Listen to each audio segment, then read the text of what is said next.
So what's up guys, देखो आज के इस लेक्चर में सॉल्यूशन से एक टॉपिक को बताने जा रहा हूँ और ये कॉलिगेटिव प्रॉपर्टीज़ में तीसरा टॉपिक है। पहले दो टॉपिक जिसको मैंने कंप्लीट किया है वो था RLVP relative lowering of vapour pressure और था एलिवेशन ऑफ बॉइलिंग पॉइंट। उम्मीद करता हूँ आपने उसको अच्छी तरह देखा, समझा और उससे आपको बेनिफिट मिल रहा है। तो कॉलिगेटिव प्रॉपर्टीज़ का ये तीसरा और one of the most important topic है। इसके आने के चांसेस आपके एग्जाम में उन दोनों के कंपैरिजन में थोड़ा ज़्यादा है। तो टॉपिक है हमारा, तो जैसे मैंने कहा कि हमने कॉलिगेटिव प्रॉपर्टीज के दो इंपॉर्टेंट टॉपिक को कवर कर लिया है और उसमें से पहला था RLVP, राइट, RLVP, और दूसरा था elevation of boiling point, elevation of boiling point, short में मैं इनको मेंशन कर देता हूँ।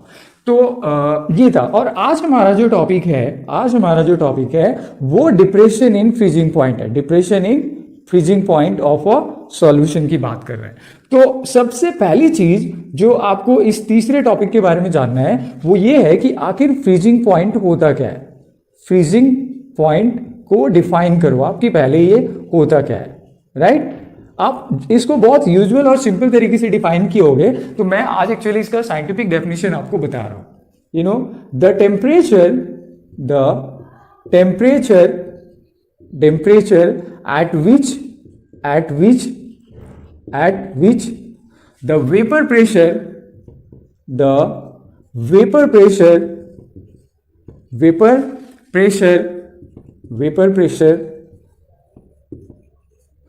pressure of a liquid becomes equal to vapor pressure of the substance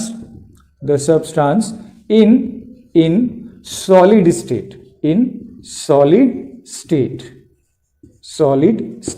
अब इसको एक बार डेफिनेशन को थोड़ा हिंदी में समझते हैं क्या है। देखो, फ्रीजिंग पॉइंट वो टेम्परेचर है जिस टेम्परेचर पे किसी लिक्विड का वेपर प्रेशर उसके सॉलिड स्टेट में वेपर प्रेशर के इक्वल हो जाता है। अब आप ये कहोगे कि सॉलिड स्टेट में वेपर प्रेशर का यहाँ पे क्या मतलब है।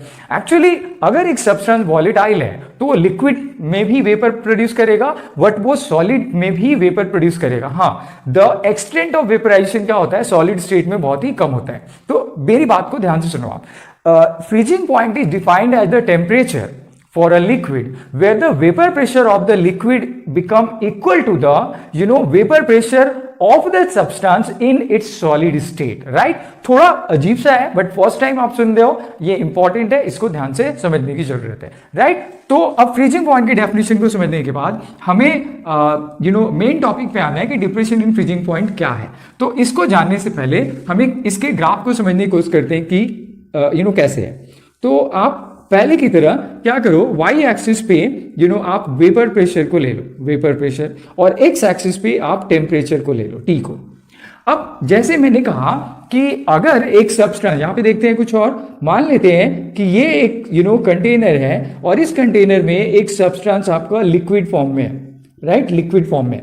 तो इसका जो वेपर प्रेशर होगा वो मान लेते हैं ये है, और ये किस फॉर्म में है, ये है वेपर प्रेशर ऑफ लिक्विड को दिखा रहा है, ये वेपर प्रेशर ऑफ लिक्विड को दिखा रहा है, right. On the other hand हम एक दूसरा कंटेनर अब लेते हैं और इस कंटेनर में मान लेते हैं कि यही सब्सटेंस अब लेकिन सॉलिड फॉर्म में आ गया, ठीक है। तो मैं सॉलिड दिखाने के लिए थोड़ा सा इसको डिफरेंशिएट करके दिखा रहा हूं। तो मान लेते हैं कि ये इसका सॉलिड स्टेट है, तो इस समय इसका जो वेपर है, this is called vapour pressure in solid state, vapour pressure in solid state, right. तो हमेशा वेपर प्रेशर ऑफ लिक्विड, यहां पे देखना है, vapour pressure of liquid liquid is greater than vapour pressure of the substance in solid. क्या मतलब है इसका, कि जब तक एक सब्सटेंस लिक्विड फॉर्म में है उसका वेपर प्रेशर ज्यादा होता है एज कंपेयर टू जब वो सॉलिड स्टेट में होता है। दूसरी बात कि जब आप एक सब्सटेंस सॉलिड स्टेट में है और टेम्परेचर को कम करोगे, देखो आप पहले से जानते हो कि टेम्परेचर और वेपर प्रेशर डायरेक्टली प्रोपोर्शनल है, यानी जब हम टेम्परेचर को कम करेंगे तो यहां पे भी वेपर प्रेशर घटेगा, यहां पे भी घटेगा। दोनों में फर्क क्या है कि सॉलिड स्टेट में वेपर प्रेशर बहुत तेजी से घटता है, सॉलिड स्टेट में वेपर प्रेशर बहुत तेजी से घटता है और लिक्विड स्टेट में वेपर प्रेशर धीरे धीरे घटता है। तो सॉलिड स्टेट के लिए हम एक ग्राफ लेते हैं, जैसे मैंने कहा कि यहां पर ये जो डिक्रीज इन टेम्परेचर होगा तो वेपर प्रेशर में कमी आएगी। तो मान लेते हैं कि ये इनिशियल वेपर प्रेशर है किसी भी पर्टिकुलर टेम्परेचर पे, और जैसे से टेम्परेचर कम होगा तो ये क्या होगा, डेफिनेटली ये तेजी के साथ नीचे गिरेगा। तो मान लेते हैं कि ये डिक्रीज हो गया। इसका मतलब ये है कि ये जो आपका ग्राफ है वो दिखा रहा है vapour pressure in solid state को, vapour pressure in solid state को। अब बात करते हैं लिक्विड में। देखो लिक्विड में भी टेम्परेचर जब कम होगा तो वेपर प्रेशर कम होगा, लेकिन लिक्विड स्टेट में वेपर प्रेशर धीरे धीरे कम होता है, लिक्विड स्टेट में वेपर प्रेशर धीरे धीरे कम होता है। तो मान लेते हैं कि ये जो डिक्रीज है, जस्ट सेकेंड, ये जो डिक्रीज है आपका कुछ इस तरीके से हो रहा है, धीरे धीरे डिक्रीज हो रहा है। तो जिस पॉइंट पे, ध्यान से देखो, जिस पॉइंट पे ग्राफ आपका सॉलिड स्टेट के वेपर और लिक्विड स्टेट के वेपर को कट कर रहा है, दैट टेम्परेचर, जिस टेम्परेचर पे ये दोनों एक दूसरे को कट कर रहा है, this is called your freezing point of a liquid. अब क्योंकि ये लिक्विड प्योर है तो इसीलिए इसको TF नॉट से दिखाते हैं। मैं सारी बातें मेंशन कर रहा हूं, ये क्या है, this is the freezing point, short में मेंशन कर रहा हूं, freezing point of pure liquid, right. आप बाद में इसको अपनी तरीके से करो। तो ये वाला जो ग्राफ था ये हमारा क्या दिखा रहा था, ये था vapour pressure in liquid, right. ये हमारा वेपर प्रेशर इन लिक्विड को दिखा रहा था। ओके, अब हम आते हैं अपने नए सिचुएशन में। अब हम क्या कर रहे हैं कि मान लेते हैं कि ये जो हमारा जो भी सब्सटेंस था, हमने क्या किया, अब इसमें हमने एक नॉन वॉलेटाइल सॉल्यूट को भी मिला दिया, राइट। तो मान लेते हैं कि ये हमारा नॉन वॉलेटाइल सॉल्यूट दिखा रहा है, राइट। ये हमारा सॉल्वेंट का पार्टिकल है, सॉल्वेंट, और ये हमारा दिखा रहा है कि ये सॉल्यूट का पार्टिकल है, सॉल्यूट, राइट। तो अगर आप याद करो तो ये बहुत पहले क्लियर किया गया है कि जैसे ही किसी सॉल्वेंट में नॉन वॉलेटाइल सॉल्यूट मिलाते हैं तो सॉल्वेंट का वेपर प्रेशर क्या होता है, डिक्रीज कर जाता है, राइट। तो वेपर प्रेशर डिक्रीज करेगा। तो अब क्या होगा, यहां पर अगर हम इस केस में अगर हम इसके वेपर की बात करते हैं तो ये जो दिखा रहा है, ध्यान से देखोगे, vapour pressure of the solution ही क्यों, क्योंकि अब आपने सॉल्यूट और सॉल्वेंट दोनों को मिक्सअप कर लिया है, तो ये दिखा रहा है वेपर प्रेशर। तो अब ये तो क्लियर है कि जैसे सॉल्यूट ऐड होता जाएगा वेपर प्रेशर कम होगा। तो यानी अब जो नया वेपर प्रेशर है ऑफ कोर्स यहां नहीं होगा, अब ये इसके कहीं नीचे होगा। तो ओके, तो अब जब ये सॉल्यूशन बन गया है तो मान लेते हैं कि ये जो आपका वेपर प्रेशर है, ये जो आपका वेपर प्रेशर है, ये वेपर प्रेशर अब क्या होगा, क्योंकि सॉल्यूशन का वेपर प्रेशर कम होगा तो ऑफ कोर्स ये जो लिक्विड का वेपर प्रेशर था, वेपर प्रेशर, ठीक है, लिक्विड का, ये अब कम होगा, पर ये फिर से जा करके डिक्रीज होता जाएगा धीरे धीरे, और मान लेते हैं कि वो सॉलिड स्टेट वाले ग्राफ को इस पॉइंट पे जाके कट करता है। तो इसका मतलब है कि ये वो टेम्परेचर है, ये वो टेम्परेचर है जो दिखाता है freezing point of the solution. याद रखो ये है हमारा freezing point of solution, freezing point of solution. एक बार फिर से कॉन्सेंट्रेट करो, देखो सॉलिड का वेपर प्रेशर बहुत रैपिडली डिक्रीज करता है टेम्परेचर जैसे जैसे घटेगा। तो ये वाला जो ग्राफ है हमारा सॉलिड स्टेट का ग्राफ है और ये वाला है लिक्विड स्टेट का। तो जिस पॉइंट पे जाकर के ये दोनों ग्राफ एक दूसरे को कट करेगा, that point at that moment of time जो भी टेम्परेचर होगा वो freezing point of the pure solvent होगा। लेकिन जब आपने नॉन वॉलेटाइल सॉल्यूट मिला दिया तो वेपर प्रेशर अब और कम होगा, फिर ये ग्राफ नीचे आएगा, फिर ये नीचे बढ़ता जा रहा है, फिर से सॉलिड स्टेट वाले ग्राफ को कहीं जाकर कट करेगा। तो जिस पॉइंट पे ये कट कर रहा है, that point at that moment of time जिस टेम्परेचर को ये सिग्निफाई करेगा वो है हमारा freezing point of the solution, और पहले वाला जो था हमारा freezing point of the pure liquid, ये फ्रीजिंग पॉइंट प्योर लिक्विड ये रिप्रेजेंट कर रहा है। ठीक है, चलो इसको मैं थोड़ा डॉटेड से दिखाने के लिए, डिफरेंशिएट करने के लिए अलग से दिखा रहा हूं। तो ये फ्रीजिंग पॉइंट ऑफ सॉल्यूशन है और ये freezing point of the pure solvent है। अब आते हैं अपने मेन टॉपिक पे, क्योंकि हमें डेरिवेशन करना है। तो ये जो डिफरेंस है, यहां पे ध्यान दो, ये जो डिफरेंस है this is called delta T F यानी फ्रीजिंग पॉइंट डिप्रेशन। अब आते हैं अपने डेरिवेशन वाले पार्ट पे, राइट?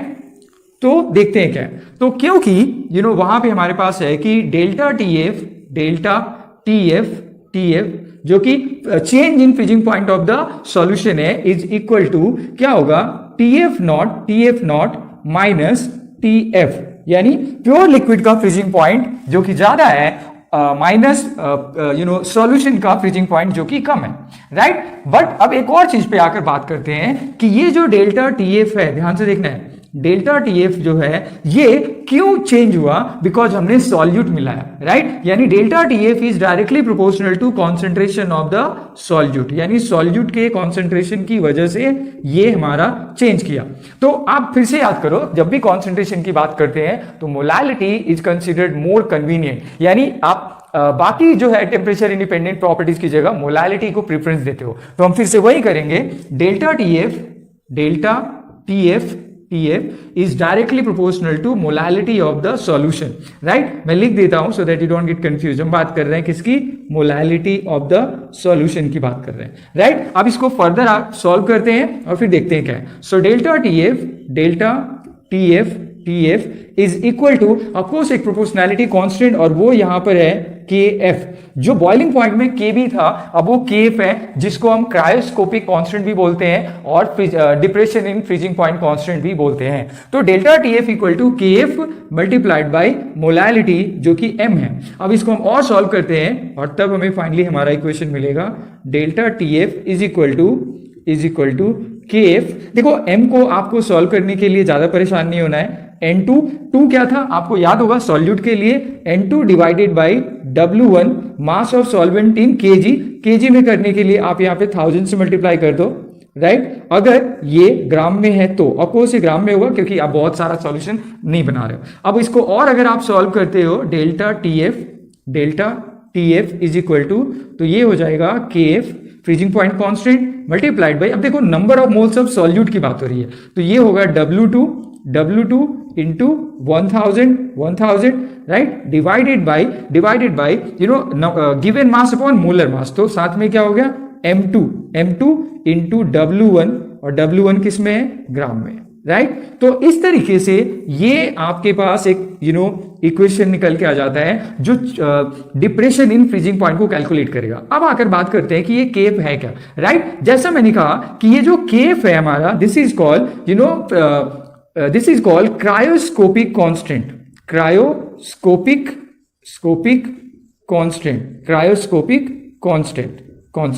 राइट? और इसके लिए यूनिट में आपको अलग से बताऊंगा, जैसे केबी के लिए यूनिट बताया था केल्विन केजी पर मोल, इसका भी वही है, बट मैं आपको एक अलग से लेक्चर में बताऊंगा कि आखिर ये यूनिट कैसे निकाला जाता है। तो मैं फिर भी शॉर्ट में लिख देता हूं कि जो केफ की यूनिट है वो है केल्विन केजी पर मोल। कैसे आया वो मैं आपको बाद में एक अलग से लेक्चर में बताऊंगा केएफ केबी के केस में। तो इस तरीके से आप इसमें डेल्टा टीएफ निकाल सकते हो, आप चाहो तो मोलर मास ऑफ सॉल्यूट भी निकाल सकते हो, यानी M2 भी निकाल सकते हो, राइट? अगर आपको M2 निकालना है तो ये इक्वेशन चेंज होके आ जाएगा, M2 इज इक्वल टू, ये हो जाएगा आपका KF इंटू W2 यानी given mass of the solute into 1000 divided by W1 and then multiplied by delta TF यानी freezing point, change in freezing point, right? तो ये आपका दूसरा इक्वेशन डिराइव हो जाता है जिससे आप मोलर मास ऑफ सॉल्यूट भी निकाल सकते हो। तो ये सारी बातें हमारे तीसरे क्वालिटेटिव प्रॉपर्टीज में थी, जहां पे आपको ये बताया गया कि डिप्रेशन इन फ्रीजिंग पॉइंट का क्या मतलब है। शुरुआत हमने कहां से किया, हमने किया कि फ्रीजिंग पॉइंट क्या है। अब एक बार रीकैप दे रहा हूं, ध्यान से आपको देखो। फ्रीजिंग पॉइंट का मतलब है कि वो टेम्परेचर, जिस टेम्परेचर पे एक लिक्विड का वेपर प्रेशर और उसी लिक्विड का सॉलिड स्टेट के टाइम में वेपर प्रेशर जब एक दूसरे के इक्वल हो जाता है तो उसे बोलते हैं फ्रीजिंग पॉइंट।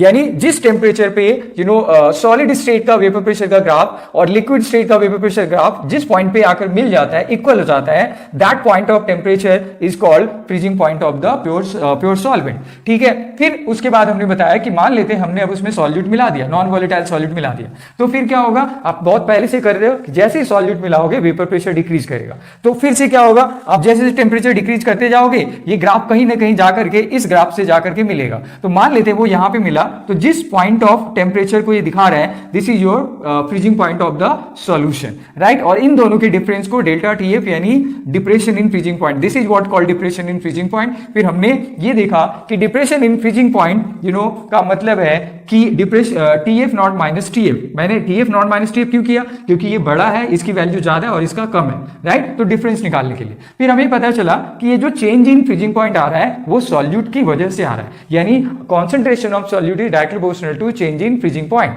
फिर हमने आगे इसको सॉल्व किया, सॉल्यूट के लिए हमने मोलालिटी को यूज किया, ठीक है, क्योंकि मोलालिटी मोस्ट कन्वीनियंट और टेम्परेचर इंडिपेंडेंट प्रॉपर्टीज है। और आगे हमने उसको सॉल्व किया, मोलालिटी को सॉल्व करके हमने दो इक्वेशन डिराइव किया। तो ये सारी बातें थी इस लेक्चर में जिसे मैं बताना चाहता था। अगले लेक्चर में आपको मैं बताऊंगा कि केएफ और केबी का जो यूनिट है, जो मैंने ऑलरेडी लिख दिया है, केल्विन केजी पर मोल, इसका क्या मतलब है, कैसे आता है, और मे बी आपको लोअरिंग ऑफ ऑस्मोटिक प्रेशर जो कि हमारा फोर्थ और लास्ट क्वालिटेटिव प्रॉपर्टीज होगा उसको मैं डिस्कस करूंगा। तो इसे यही खत्म करता हूं। Thanks for watching, take care and not just take care, maintain the social distancing, क्योंकि वो बहुत इंपॉर्टेंट है हमारे लिए। और अपने आप को बचाओ, दूसरों को बचाओ, और इसके लिए जो भी पॉसिबल है, बिकॉज आई बिलीव कि हम और आप मिलकर के इन चीज़ों को बेहतर तरीके से कर सकते हैं, right. So thanks for watching.